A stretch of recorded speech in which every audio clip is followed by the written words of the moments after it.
आचार्य गुरुवशी ज्ञान सागर महाराज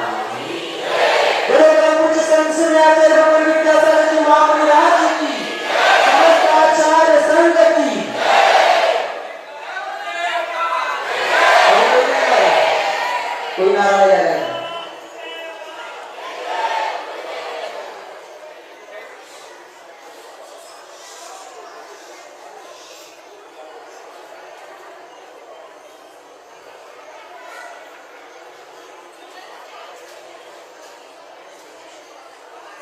यह आप लोगों को सुनने को मिला होगा।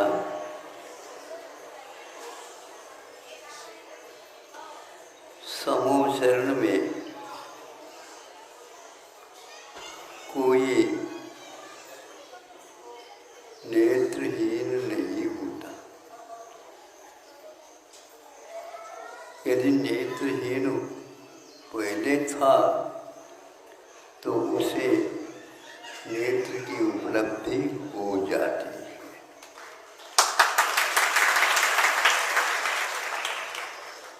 पैरों से लंगड़ाता था,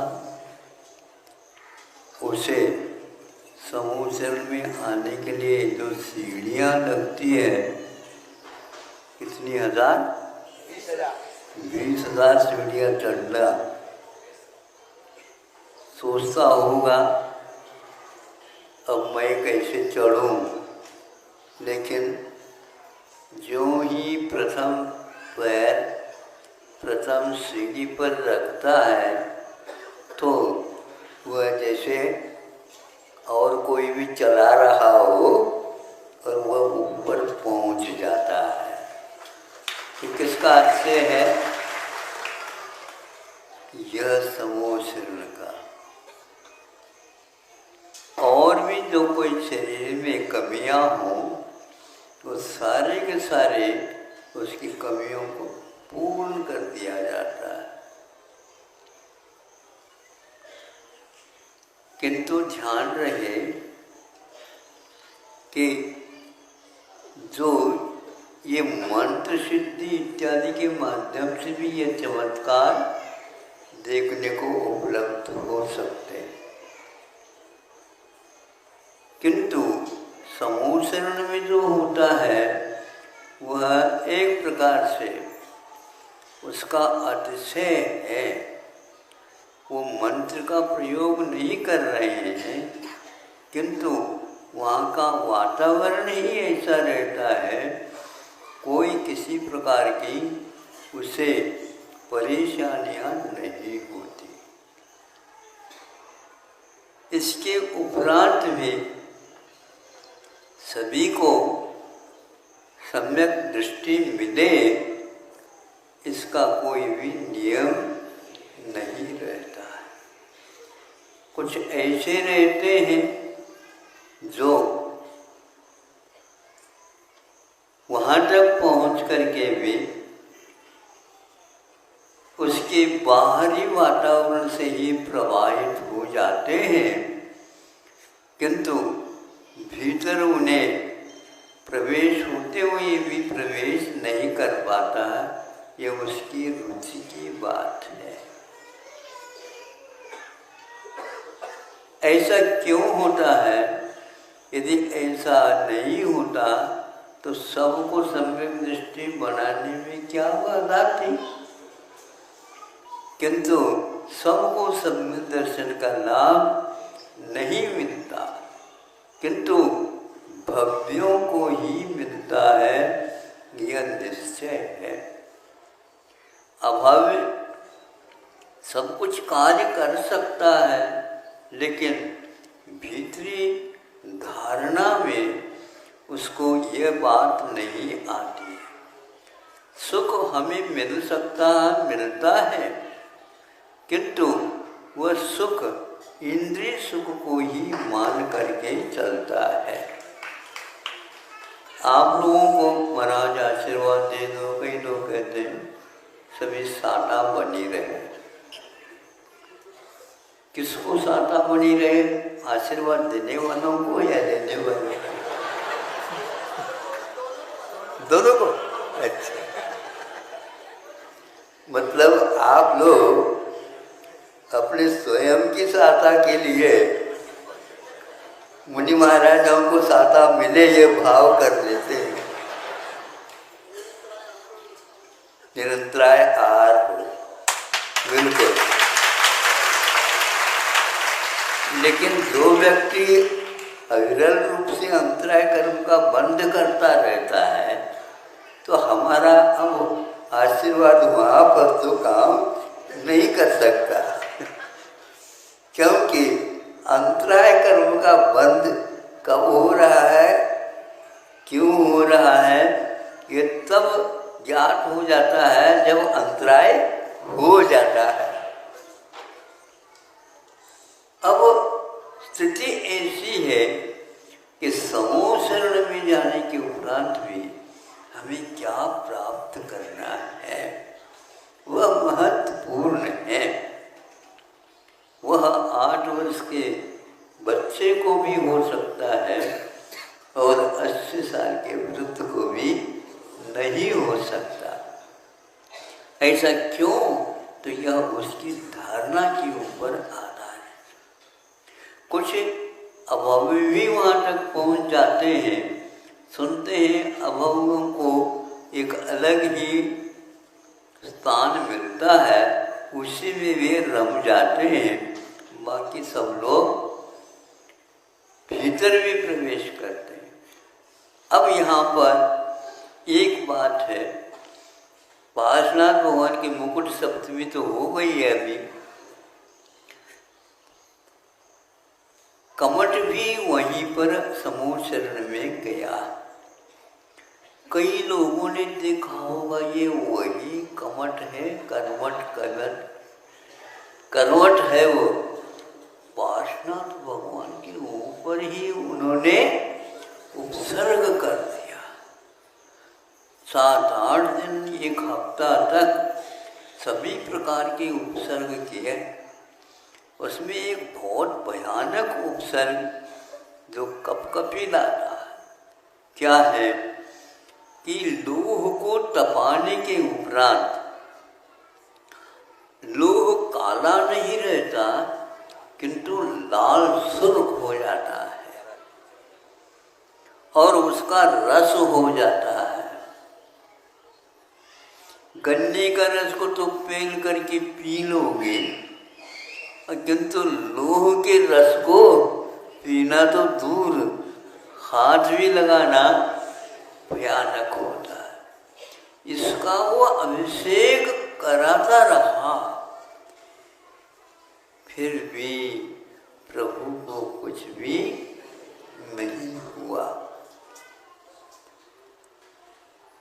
सोचता तो होगा कमठ ये कैसा है व्यक्तित्व है, ये लोह लक्कड़ का तो नहीं है, ये शरीर तो हमारे जैसा दिख रहा है। किंतु फिर भी वैर के कारण वो करता रहा।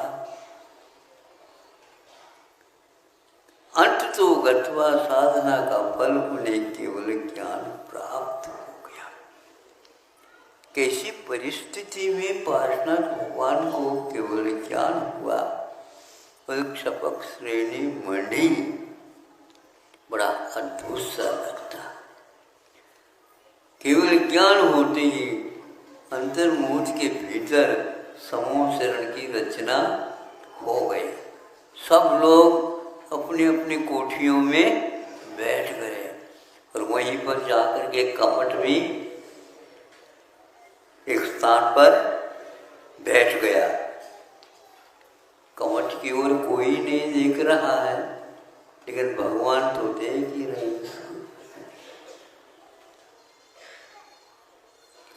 पार्श्वनाथ भगवान के लिए केवल ज्ञान की उत्पत्ति में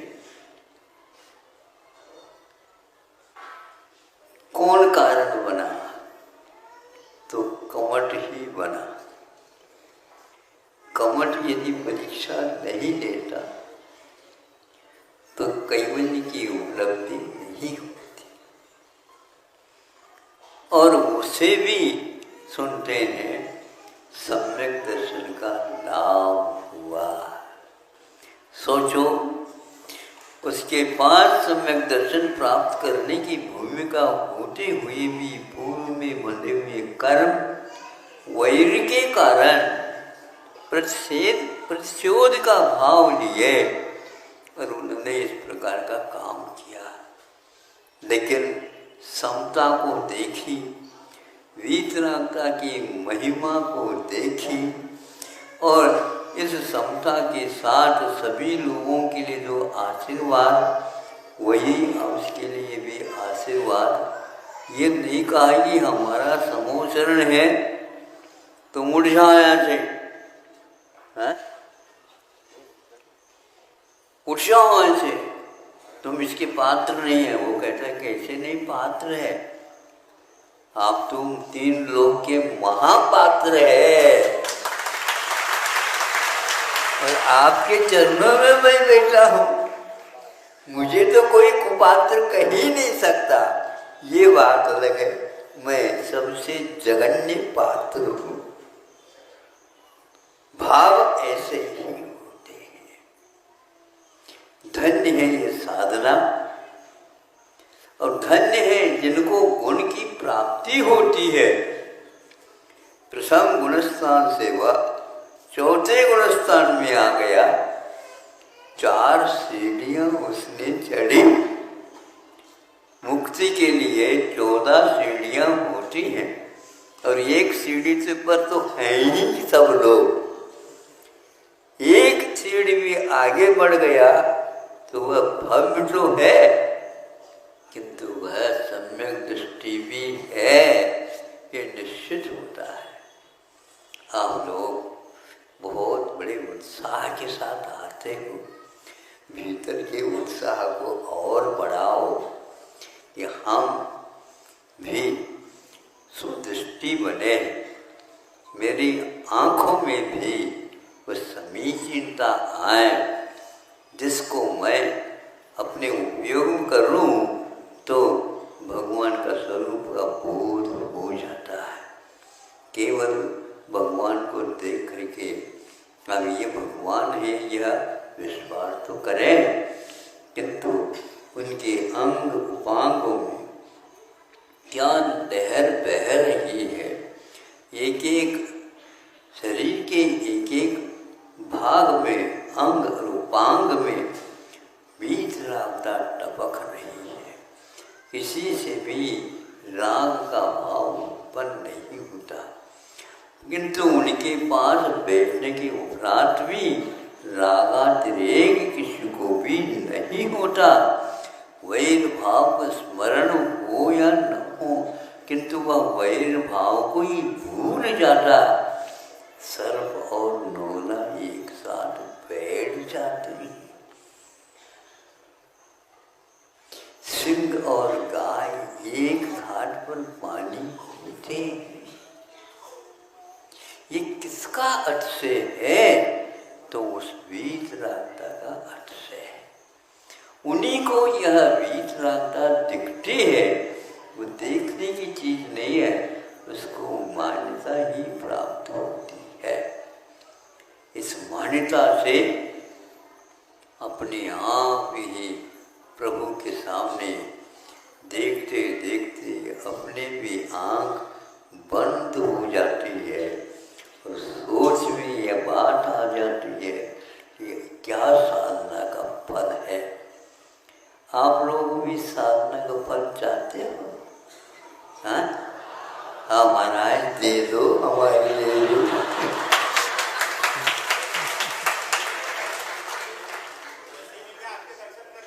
सुनो, मुझे देने से पूर्व हमें भी मिल जाए तभी तो मैं देऊंगा। बांटना तो तब संभव है जब स्वयं के पास हो। आप लोग सारे आकर के मांगते हैं तो हम क्या दे बताओ? आप आखिर क्या चाहते हैं? महाराज, हम सुख नहीं चाहते हैं, किंतु दुख को मिटाना रास्ता बता दो। दुख मिट जाएगा तो सुख तो मिल ही जाएगा। रोना बंद हो जाएगा तो मुस्कान अपने आप ही आ ही जाएगी। हम देखते हैं आप लोग सारे मुस्कान के साथ ही हमेशा आते हैं, लेकिन इसके उपरांत भी आप रोते भी बहुत हैं। कौन सा कर्म का उदय, कौन सा कर्म का उदय, कौन सा कर्म का उदय। ये कर्म का उदय है तभी तो रोना हो रहा, लेकिन प्रभु के सामने रोना भी बहुत दुर्लभ है। हाँ, बिल्कुल। वाणीम गदगदयन वपु पुलकयन नेत्र द्वयम श्रावयन मूर्धानम नमयन कर मुकुलयन। हाथ को जोड़ रहा है, मस्तिष्क को झुका रहा है और सारे परिवर्तन हो रहे हैं। आंखों में से आंसू टपकते हैं, वैसे ही आंसू बहाते रहते हैं आप। आपको तो अभ्यास ही हो चुका है, तो हम भी समझते हैं कि भाई ये इनको रोने का अभ्यास हो गया है, तो प्रभु के सामने भी रो ले तो बहुत अच्छा है। कभी कभी बच्चे रोते हैं, उसको चुप बिठाने के लिए कोई कोशिश करते हैं, नहीं मत बिठाओ, थोड़े रोने दो। रोने से एक प्रकार से स्वास्थ्य ठीक हो जाता है, ऐसा वैज्ञानिक लोग भी कहते हैं। जो बच्चा रोता नहीं तो उसके बारे में चिंता अभिव्यक्त की जाती है, ये रो क्यों नहीं रहा है। अच्छा, ये रुलाना बंद मन नहीं करते आप लोग? नहीं, मत करो, क्योंकि यदि वह नहीं रोता है तो उसके गाल चोटियाँ लेते और यूं उसके अपने आप को रोने लग जाता है, फिर बाद में पुचकार लेते हैं और ठीक कर देते हैं। ये आवश्यक है, इसलिए भगवान ने ये कहा वाणी गदगदी अनुभव, कंठ अवरुद्ध हो जाए, बोला नहीं जाए और आंखों में से पानी अपने आप ही आ जाता है।